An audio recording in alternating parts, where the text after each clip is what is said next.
Hello and welcome to another episode of The Framework of Tomorrow. This is part 2 of America Amended, and today we are going to be covering the rest of the 17 amendments. The rest of, last week in part 1, if you haven't listened to part 1, go listen to part 1 first, where I talked about the first 10 amendments, and then today I will be covering the rest of the 17. Before we get started today, if you are pursuing a higher education or want insight as life as a nurse, go check out Ashley Luann Kay at The Minnesota Nurse on Instagram. Once again, at The Minnesota Nurse. She was recently featured in a New York Times article as the Nurse of Minnesota, which is really cool. And she's currently doing a giveaway on her Instagram for a Pro Flex Scrubs set. So definitely go and check that out. So today, as I mentioned in the last episode, the reason I am covering the amendments is because I think it's important for us as Americans, or even if you're not Americans, to understand history and learn why we have set these rules in place, and to understand these, because personally, I did not know all of the 27 amendments until, I was doing research for this episode. I knew most of them and kind of the more important. Well, they're all important, but kind of, I guess, the more basic amendments. And I really, really hope you can learn something from these episodes as well. But I think it's important that we talk about these, and we kind of, at least for me personally, to inform others about this as well. So today, like I said, we'll be getting into the rest of the 17. There are 27 in all. Last week we talked about the first 10, which was ratified in 1791. And then I'll talk about all of the amendments, the rest of the 17, from 1791 to where the most recent one, the 27th Amendment, was 1992. I will be covering the rest of these. I'll be probably a little more brief because I don't have as much time, because there's more of them than it was last week, almost double 17. But I will try to explain these as clearly as I can, and hopefully you learn something. So starting off with the 11th Amendment in 1795. So this was 4 years after the first 10 were originally they were ratified. So 1795, we have the 11th Amendment come around. This amendment, I'll read it for you. This is the 11th Amendment. The judicial power of the United States shall not be constructed to extend to any suit in law or equity, commenced or prosecuted against one of the United States by citizens of another state, or by citizens or subjects of any foreign state. So basically, separate states and any government branch cannot bring charges against each other as like a whole. So you can't just be like, Minnesota is charging Wisconsin for blah, blah, blah, blah, blah. You know what I mean? So, but here's the catch to this. An individual can. So if I was like, I am not a fan of what Iowa is doing right now with their government. Well, I guess I can't do that because I'm part of a foreign state. In Minnesota, because I live in Minnesota. If I was like, okay, I do not like what Minnesota is doing, so then I can bring a charge against my own state. But I can't do the same to an outside foreign state. I can't do that because I don't live in that state, and I could get someone else to do it inside. But yeah, so that's the 11th Amendment. Yes. So moving on, we have the 12th Amendment. This one is there. I'm not going to read the whole thing because it's super long. There's a couple of these that I'm not going to read completely, or maybe not even at all. I'm just going to sum them up because they're really long, and there's like 5 sections in some of them, and this is one of them. It's a very long one about basically how the electoral colleges were set up, and why we have an outside, well, I guess not outside source, but instead of just taking all of the Americans' votes as a whole, we also have the electoral colleges to kind of balance that out. So, yeah. And, yeah, how the process for voting was introduced into the electoral colleges. Kind of just the basis for that. I will talk about this later in a couple of the other amendments. They also address kind of the voting system. Well, actually, most of these do for certain individuals. All right, so the 13th Amendment. I got to kind of keep going because there's a lot of these. But the 13th Amendment. This is the Freeing Amendment. You are probably familiar with this. Abraham Lincoln was a big part in this amendment. So let me read it for you. The 13th Amendment. Neither slavery nor involuntary servitude, except as a punishment for crime, whereof the party shall have been duly convicted, shall exist within the United States or any place subject to their jurisdiction. So, this freed anyone in slavery, mostly all of the African Americans in our country during this time, but it did not, however, give them a right to vote. And this also caused a lot of after they were freed, they didn't really have a lot of places to go for work, and a lot of freed slaves lived in poverty for a while because they didn't really have anywhere to go because they've never had anywhere to go other than the place they were being held at. All right, so that was the 13th Amendment. Here is the 14th Amendment. This kind of furthers on the 13th Amendment, kind of builds onto it. I'm just going to read the first section out of the 5 sections because the rest of the sections in this amendment are kind of more detailed on that. But here's the first section. Section 1. All persons born or naturalized in the United States and subject to the jurisdiction thereof are citizens of the United States and of the state wherein they reside. No state shall make or enforce any law which shall abridge the privileges or immunities of citizens of the United States, nor shall any state deprive any person of life, liberty, or property without due process of law, nor deny to any person within its jurisdiction to equal protection of the laws. So basically, this is like, all right, so if you live in the United States, you are any person born in the United States is a member of the United States. So like if we have illegal immigrants come in to America, by law, if they have a child and is born here, technically they're a U.S. citizen, but their parents are not. So we have a lot of problems with that right now. And we've had a lot of problems with that in the past. We're trying to figure out some different systems there, I would say. The government is. A lot of people can't agree on a lot of that. And welcome to America. Especially in today's age, we're not super agreeing on a lot of stuff. So yeah, that's the 14th Amendment. Kind of builds off of the 13th. And it's kind of like, okay, this is kind of how it works here. So the 15th Amendment. Allowing the right to vote. So here's what it says. The right of citizens of the United States to vote shall not be denied or abridged by the United States by any state on account of race, color, or previous condition of servitude. So basically, this is saying we can't discriminate against your race. or any of your past circumstances here. Even though at this time, women were still not allowed to vote, and even though they had the 15th Amendment, up until the Voting Act of 1965, it was still extremely, extremely difficult for African Americans to vote because of the discriminatory practices at the voting booths. I can't say that.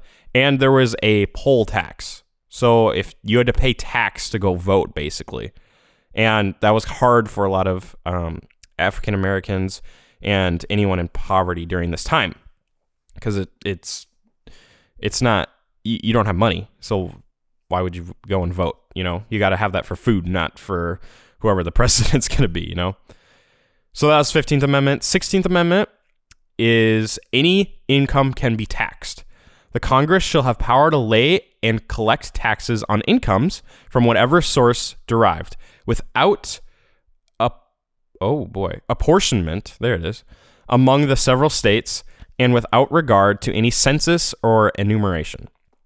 Basically, if you go over to your buddy's house and he's like, yo, I'll pay you $50 to mow my lawn quick.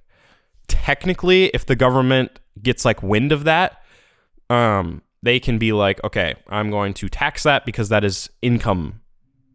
But most of the time that's not the case. And that's how, you know, kids will make money, or, I mean, anyone can make money that way. But normally it's not taxed, but this is basically just saying, you know, the government can tax it if they wanted to.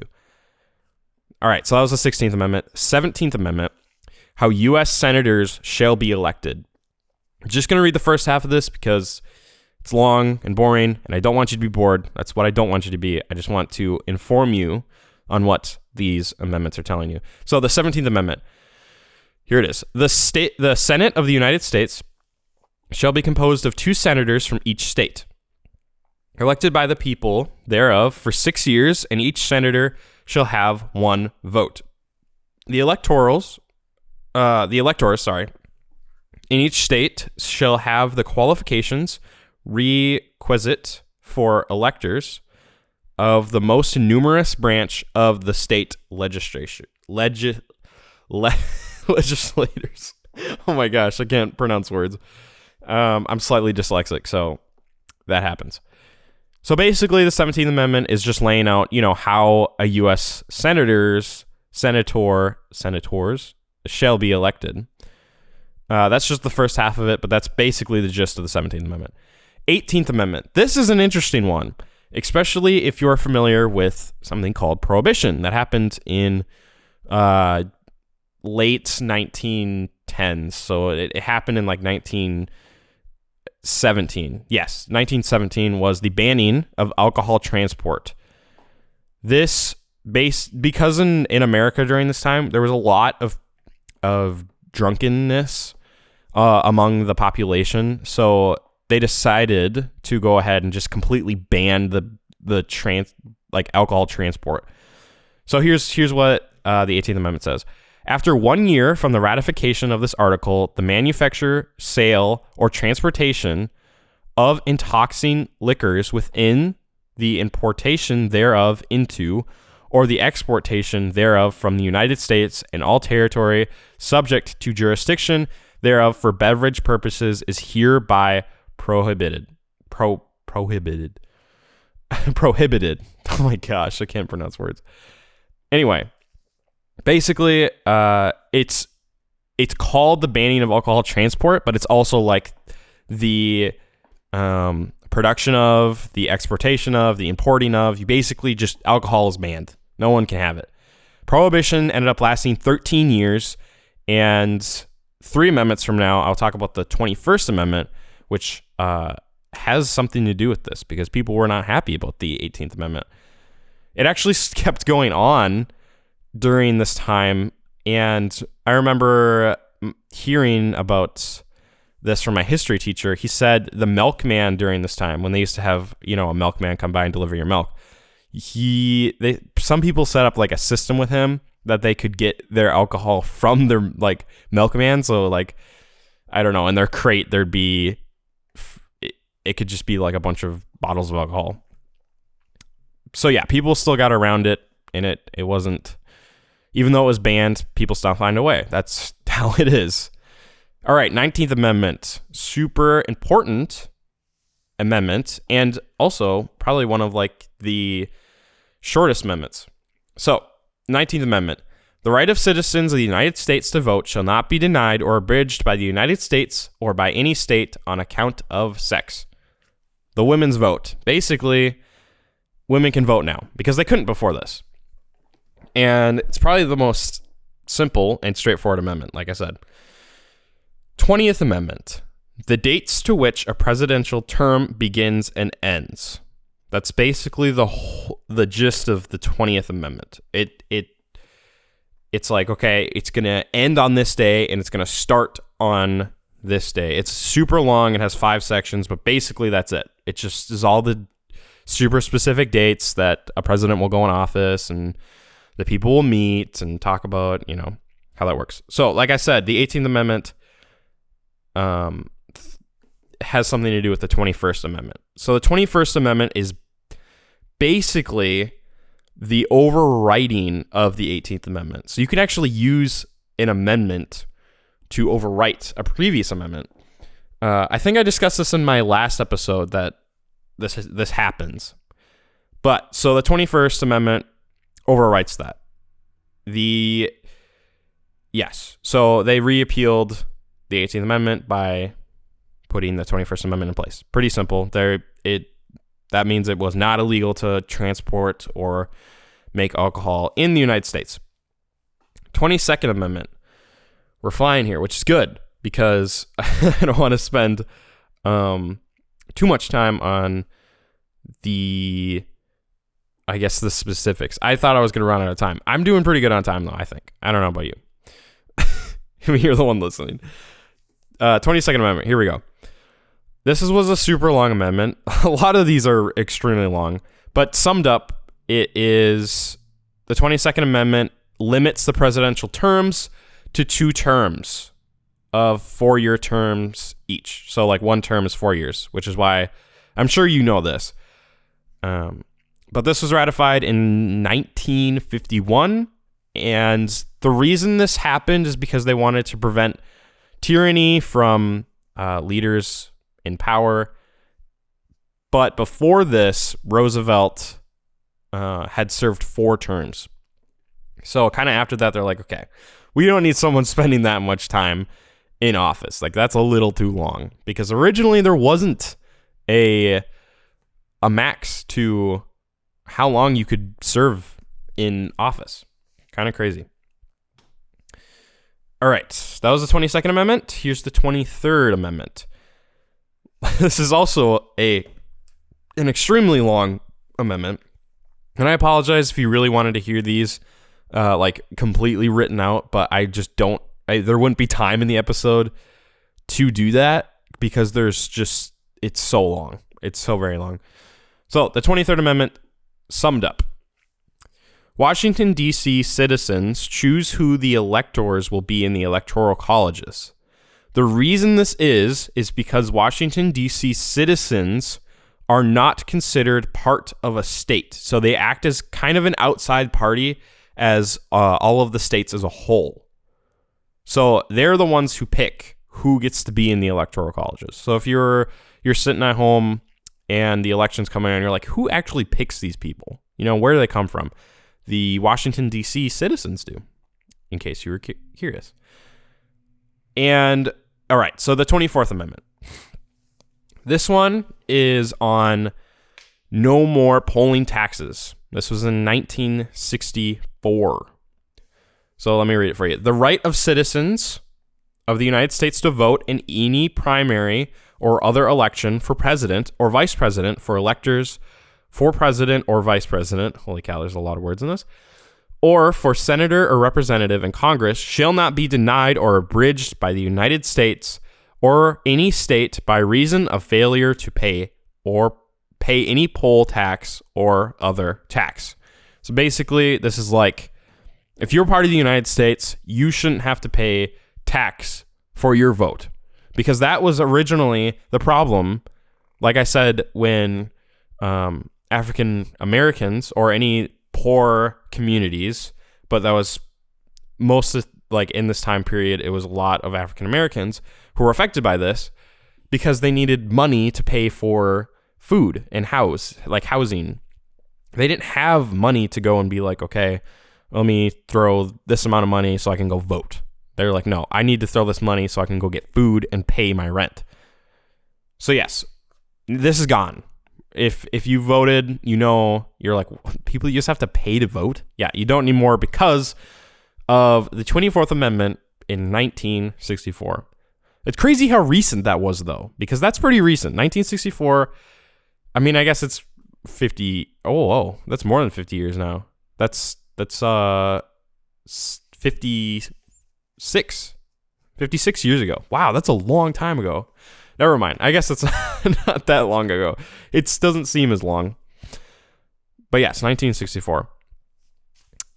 And all right, so 25th Amendment. So this is basically the amendment that's like, okay, what do you do if a president dies or resigns for some reason? So this is a super long amendment because they have to cover all the specific details and stuff like that. But summed up, it lays out that the vice president, who the president appoints during the election, will take over office in case of absence of a president. So say Donald Trump, which is our current president, he dies, resigns, or even if he got impeached when that whole trial was going on, the person who would take over would be his vice president. What is his name? Mike Pence. So yeah, even if they did end up getting him impeached, Mike Pence would have been the vice president and probably would have done a lot of the same policies he would. So I don't know. There's a lot of different opinions on that, but I won't get into it. That's just my opinion that he would probably do the same thing. Not sure if that's actually true. So yeah, that's the 25th Amendment. 26th Amendment. Hopefully you're hanging in there. Hopefully you're enjoying this. I really hope you are, because I don't want to bore you. But yeah, so let's get into it. 26th Amendment. The lowered age of voting. So let's hear what it says here. The right of citizens of the United States who are 18 years of age or older to vote shall not be denied or abridged by the United States or by any state on account of age. So before this amendment, before the 26th Amendment, you had to be 21 to vote. Now you have to be 18, which is the 26th Amendment. That's what it states. Because a lot of people in the Vietnam War who served were getting drafted into the Vietnam War at age 18, and they're like, we can get drafted into a war, but we can't vote? That doesn't sound fair, which I agree. That doesn't sound fair. I'm surprised it took this long, especially in the World Wars when they were getting drafted at 18 as well. I'm surprised they didn't stand up for that. But yeah, so you have to be 18 now. You don't have to be 21 to vote. 18. And the last one here, the last one we got for today is the 27th Amendment. The members of Congress pay raises. The members of Congress pay raises. I said that too slow. Okay, let's read it here. No law varying the compensation for the services of the senators and representatives shall take effect until an election of representatives shall have intervened. Basically, I know I say basically a lot. I'm just realizing that. I'm like, I probably said basically like 50 times during this episode. If you want to go back and count how many times I say basically and text me or send me an email, go ahead. I would love to know how many times I say basically. Anyway, so the amount of money a member of Congress makes, so like their pay raise. So if you make, I'm just making this up, but like $50 an hour as a Congress member. I don't think they go by hour. It's probably like a salary thing. But say it was like that. It can't be like their boss is like, oh, you can now make $55 an hour like anytime he wants. It has to be raised during an election period. So basically every 4 years, that's when they get a raise, if they get a raise. Yes. So the 27th Amendment, honestly, it's a little, I thought the 27th, the most recent one, was be like some big thing, but then I was researching this and I'm like, oh, the 27th Amendment just covers the pay raises for Congress. Cool. Probably the most underwhelming amendment. I'm sorry, but I guess it's important to have in place so people know. So I was thinking about this. I'm like, I wonder when the next amendment is going to be, come into place, because this one, the 27th Amendment, got ratified in 1992. So what? It's been, I can't count. 28 years since the 27th Amendment. So it's been a while since we've talked about, that I know of, talked about maybe adding an amendment. There's probably talk about it on a monthly, yearly basis on new amendments. But it's crazy we haven't had one in 28 years. That's crazy. Maybe we finally got the perfect system. I don't know. It's kind of annoying that it's 27, though. I don't know. Maybe that just bothers me. Maybe like 28 by twos. Or maybe like 30 and then we're good. I don't know. So, I really, really hope you enjoyed this, and I hope that I helped you understand some of these amendments, and I think it's very important for us as Americans, or even just for general knowledge, even if you're not an American and you're listening to this, to understand the American amendments, why they were put into place, and I guess I didn't talk about some of them, why they were put into place, but some of them are pretty obvious on why we need that in place. And yeah, this will help shape the future with these rules and guidelines for our country. And hopefully we can have conversations on, hey, we should probably put this in place and have a new amendment. I can't think of any that we would necessarily need right now, but I'm sure there are people out there that have ideas. If you have any ideas, you should send me an email or check out my Instagram at theframeworkoftomorrow at gmail.com, or just on Instagram at theframeworkoftomorrow. As always, we have a random history fact at the end of the episode. So today's random history fact of the day, I decided to go again with another president. This one I did not know, and I think it is really cool. Abraham Lincoln was in the Wrestling Hall of Fame. It says before the 16th president took office, Abraham Lincoln, he was declared a wrestling champion. The 6'4" president, I had no idea he was 6'4". This is so tall. 6'4" president had only one loss among his around 300 contests. He had one loss. He earned this reputation for this in New Salem, Illinois, as an elite fighter. Eventually, he earned his county's wrestling championship. That's crazy. Abraham Lincoln. Good for you, dude. Good for you. I hope you enjoyed this episode, these couple episodes of me talking about the American constitutional amendments. And like I said before, go check me out at The Framework of Tomorrow on Instagram and send me any thoughts or questions at theframeworkoftomorrow@gmail.com. Go check out, I know this is so much information, but go check out rallynetwork.net. I am part of this network. We are a network of podcasters who want to initiate thought in the community, and we have different ways of doing that. We have some video game ones, we have some sports, some other silly ones, and some daily. BRCM Daily is a daily podcast where they talk about stuff like that. And I'm the history one, if you did not know. I'm sure you had no idea, but I am the history one.